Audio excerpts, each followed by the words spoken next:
Agenda item 1 is consideration of new petitions. The first item of business is consideration of new petitions. There are 6 new petitions for consideration today. The committee will hear evidence from petitioners on 3 of these. The first new petition is PE 1453 by Caroline Wilson on behalf of the Evening Times and Kidney Research UK Scotland on an opt-out system for organ donation in Scotland. Members have a note by the clerk, the spice briefing and the petition.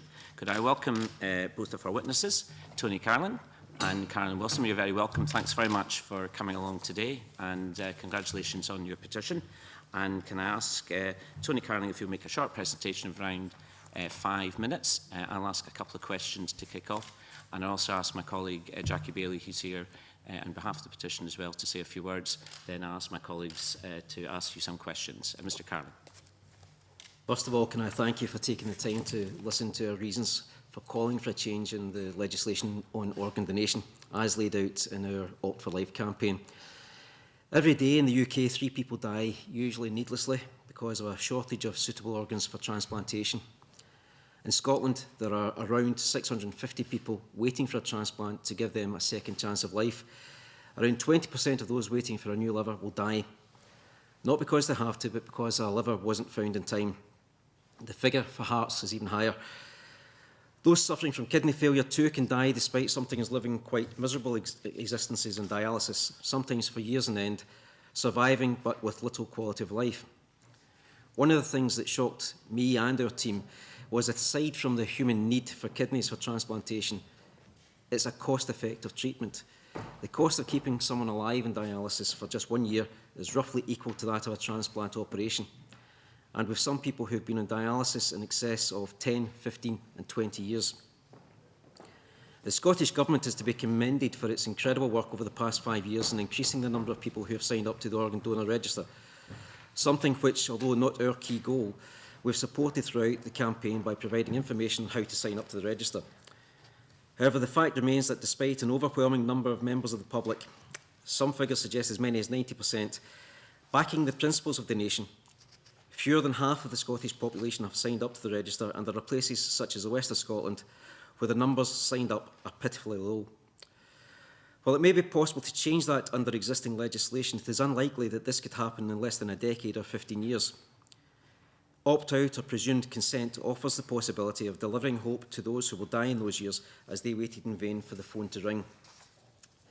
That's why we're calling for a move to soft opt-out, where the presumption is that the deceased person wishes to donate their organs while still allowing the views of relatives to be taken into account and honoured. And there are plenty of safeguards in place to protect the young and the vulnerable. Families will still be consulted, but the conversation will start on the basis that the deceased had made a choice to donate. One of the myths about opt-out is that it somehow removes or limits the choices of the deceased. In fact, the reality is that the choices remain exactly the same: to donate or not to donate. Only the presumption changes. A universal, easy and accessible opt-out process is absolutely deliverable. Both the BMA and the Scottish Patients Association believe opt-out provides greater respect of the human rights and wishes of the patient. While it is almost impossible to find exact measures of the success of opt-out in other countries like Belgium and Spain, because it is usually part of a wider donation strategy, the research we found suggests that it makes a statistically significant positive improvement. Luke Collenby, head of Belgium's transplant strategy, noted an 86% increase in the number of kidneys retrieved for transplant when that country switched to opt-out. And today only a tiny amount, 1.7% of a population of 11 million, have said they wish to opt out.